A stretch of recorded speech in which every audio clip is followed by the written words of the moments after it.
Operation সিঁদুর শেষ হয়নি, এটি কেবল স্থগিত রাখা হয়েছে বলে হুঁশিয়ারি উচ্চারণ করেছেন ভারতের প্রধানমন্ত্রী নরেন্দ্র মোদী। সোমবার জাতির উদ্দেশ্যে দেওয়া ভাষণে এই হুঁশিয়ারি দেন তিনি। মঙ্গলবার ভারতীয় সংবাদ মাধ্যম এনডিটিভির প্রতিবেদনে এই খবর জানানো হয়েছে। ভারত শাসিত জম্মু ও কাশ্মীরের পেহেলগামে বন্দুক হামলার পর পাকিস্তানে ভারতের অপারেশন সিঁদুর নিয়ে জাতির উদ্দেশ্যে ভাষণ দেন মোদী বলেন, পাকিস্তানের জানা উচিত হামলা এখনও শেষ হয়নি। সন্ত্রাসবাদী স্থাপনার বিরুদ্ধে পাকিস্তানের পদক্ষেপ নেওয়ার প্রতিশ্রুতি দেওয়ার পরেই এগুলো কেবল স্থগিত করা হয়েছে।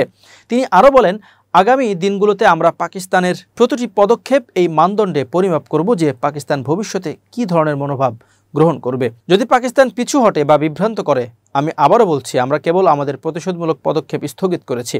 22 মিনিটের ভাষণে নরেন্দ্র মোদী ভারতের ড্রোন এবং ক্ষেপণাস্ত্র হামলা যে পাকিস্তানের কল্পনার বাইরে ছিল তার একটি সারসংক্ষেপ তুলে ধরেন।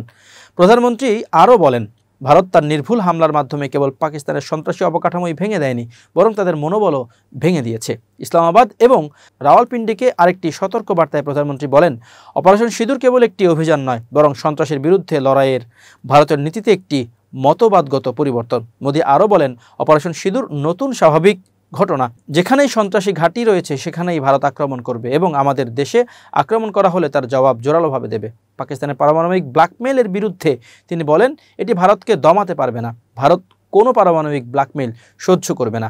ভারত পারমাণবিক ব্ল্যাকমেইলের আড়ালে গড়ে ওঠা সন্ত্রাসী আস্তানাগুলোতে সুনির্দিষ্ট এবং চূড়ান্তভাবে আঘাত করবে। তিনি পাকিস্তানকে সতর্ক করে বলেন যে ভারত সন্ত্রাসবাদের পৃষ্ঠপোষক সরকার এবং সন্ত্রাসী হামলার মূল পরিকল্পনাকারীদের মধ্যে পার্থক্য করবে না।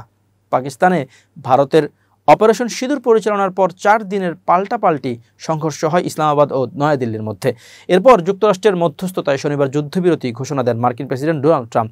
এর 2 দিন পর সোমবার জাতির উদ্দেশ্যে ভাষণ দেন মোদী।